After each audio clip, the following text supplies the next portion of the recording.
సుప్రీంకోర్టులో ఆకివీడికి సంబంధించి ఒక మతపరమైనటువంటి కట్టడానికి ప్రయత్నం చేసే అంశంలో ఆంధ్రప్రదేశ్ హైకోర్టు ఇచ్చినటువంటి అంటే ఒక పబ్లిక్ ఇంట్రెస్ట్ లిటిగేషన్ ఆంధ్రప్రదేశ్ హైకోర్టులో వేసినప్పుడు ఆంధ్రప్రదేశ్ హైకోర్టులో పబ్లిక్ ఇంట్రెస్ట్ లిటిగేషన్స్లో ఇచ్చినటువంటి ఉత్తర్వుల్ని ఈరోజు సుప్రీంకోర్టు ధర్మాసనం స్టే చేసింది. అట్ ది సేమ్ టైం ఆకివీడిలో ప్రభుత్వ స్థలంలో నిర్ణయించినటువంటి ప్లేస్లో ఎటువంటి కట్టడానికి పర్మిషన్ లేదు అంటూ ఎటువంటి మతపరమైన కట్టడాలు కట్టకుండా ఉత్తర్వులు ఇచ్చినటువంటి ఆనరబుల్ సుప్రీంకోర్టు ఉత్తర్వులను ఈరోజు రాష్ట్ర ప్రజలందరూ కూడా ఒకసారి గమనించాలని కోరుతున్నా. ఒక ప్రజాస్వామ్య దేశంలో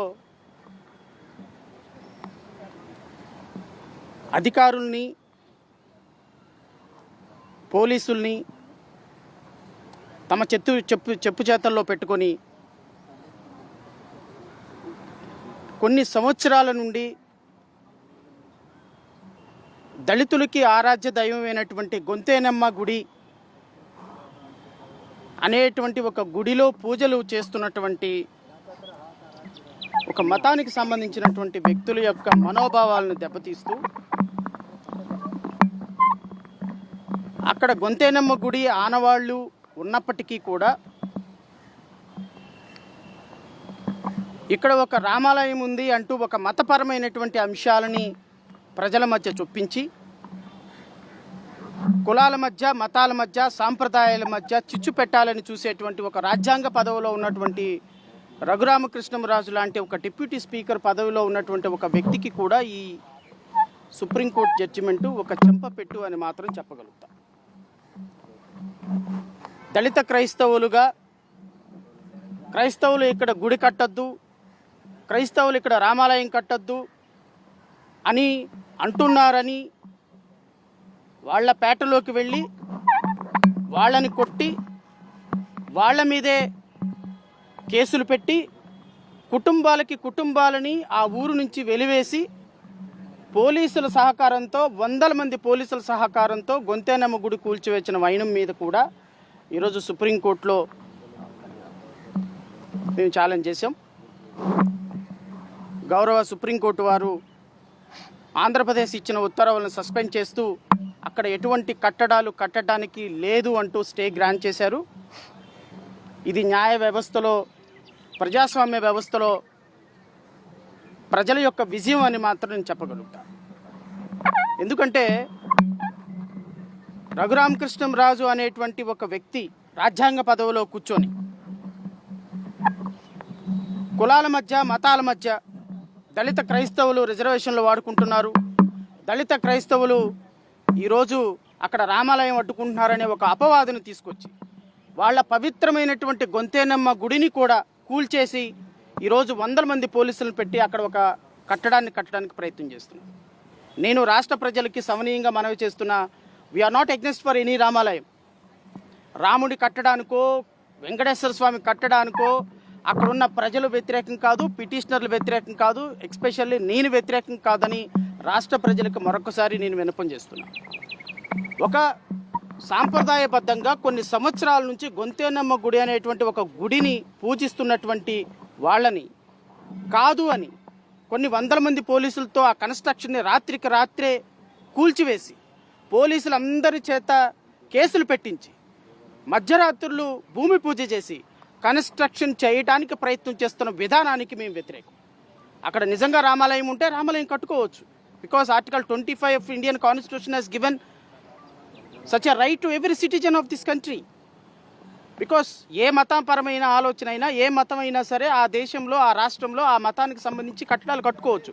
కానీ నాకు సంబంధించినటువంటి గుడిని కూల్చివేసి నా ఇష్టం వచ్చిన గుడి కడతాను అంటే ఖచ్చితంగా ఆర్టికల్ 25 ఆర్టికల్ 26 వైలేట్ అవుతుందనే భావిస్తున్నాం.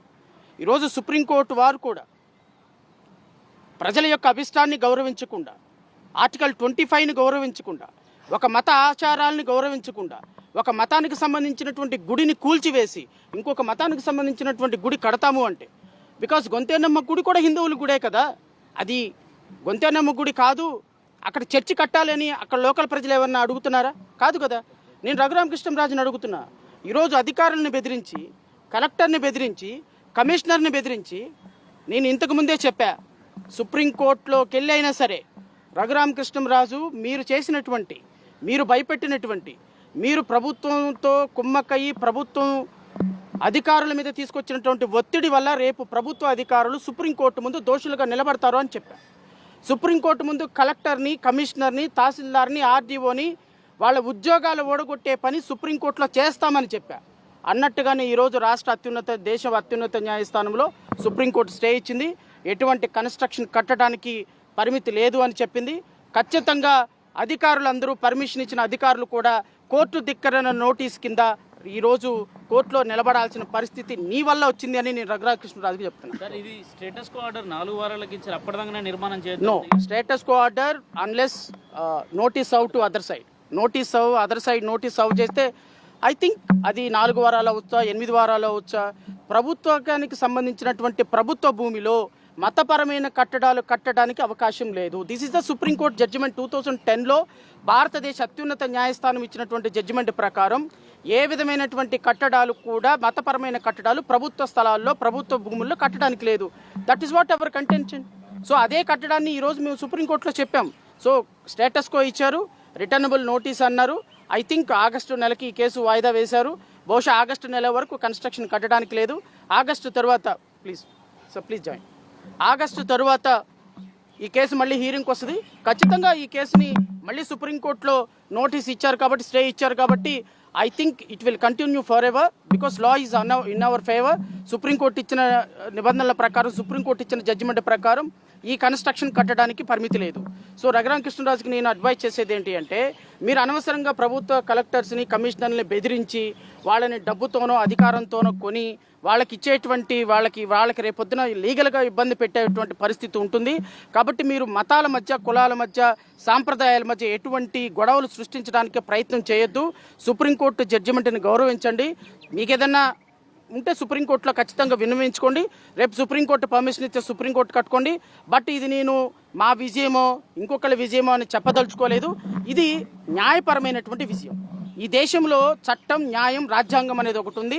ఆ చట్టం, రాజ్యాంగం, న్యాయం ద్వారానే ఈరోజు ప్రజలు గెలిచారని మాత్రం చెప్పగలుగుతుంది. ఇది రామాలయం విజయమో, లేకపోతే గొంతెమ్మ గుడి విజయమో, లేకపోతే ఇంకొకరి విజయం అని నేనైతే ఆకువీటి విజయం అని నేను ఎప్పటికీ క్లెయిమ్ చేయను.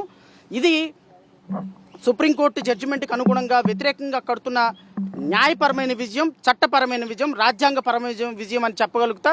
రఘురామకృష్ణరాజు గారు ఇకనైనా సరే దయచేసి మీరు నీలికుమార్లు, మీరేం బీకుతారు, మీరేం చేస్తారు, ఇది ఓన్లీ శాంపిల్ మాత్రమే. రఘురామకృష్ణరాజు గారు ఒక జడా శ్రవణ్ కుమార్ గట్టిగా పట్టుకుంటే ఏమవుద్దో ఈరోజు సుప్రీంకోర్టులో చూశారు. మీరు అన్నట్టు మిగతా 3 కుమారులు కూడా పట్టుకున్నారనుకోండి, మీకు ఏమవుతుంది, ఏం అవ్వబోతుంది అనేది భవిష్యత్తులో తేలుతుంది. ఏమైనప్పటికీ కూడా ఈరోజు న్యాయం గెలిచిందని మాత్రం నేను చెప్పగలుగుతాను. సో సహకరించిన ప్రతి ఒక్కరికి, మీడియా సోదరులకు కూడా రికార్డుల్లో మాత్రం అది రామాలయం ఉందని చెప్తున్నారు వాళ్ళు.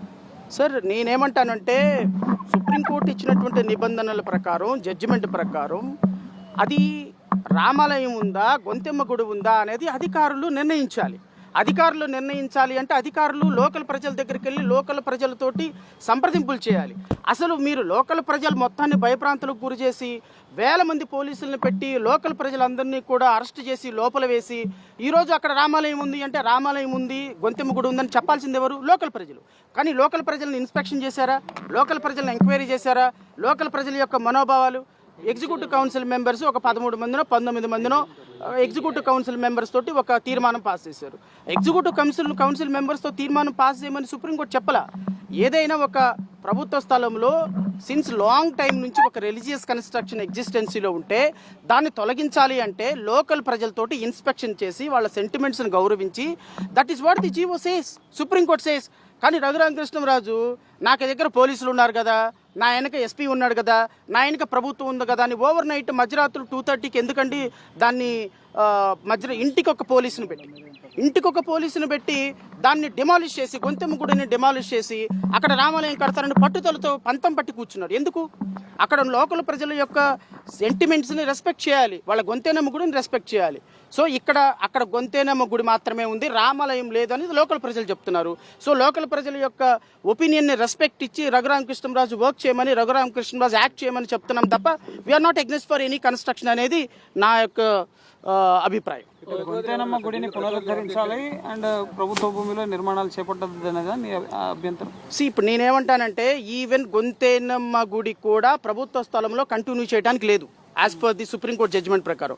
ఒకవేళ నిజంగానే రేపొద్దున సుప్రీంకోర్టు అక్కడ గొంతెనమ్మ గుడి కట్టడానికి లేదు, రామాలయం కట్టడానికి లేదు, అది ప్రభుత్వ స్థలంగానే ఉండాలి, అది ఓపెన్ స్పేస్గానే ఉండాలి, అక్కడ ప్రభుత్వ స్కూల్ కానీ లేకపోతే ప్రభుత్వ హాస్పిటల్ కానీ కట్టమన్నారనుకోండి, వీఆర్ ఓకే ఫర్ దట్. ఎందుకంటే గొంతెనమ్మ గుడి ప్రతి గ్రామంలో ఉంది. ఒక గ్రామంలో గొంతెనమ్మ గుడి లేకపోతే ఇంకొక చోట పెట్టుకుంటారు ప్రైవేట్ స్థలంలో. అంతేగాని ప్రభుత్వ స్థలాల్లో ఎటువంటి మతపరమైన కట్టడాలు కన్స్ట్రక్షన్ చేయడానికి లేదు.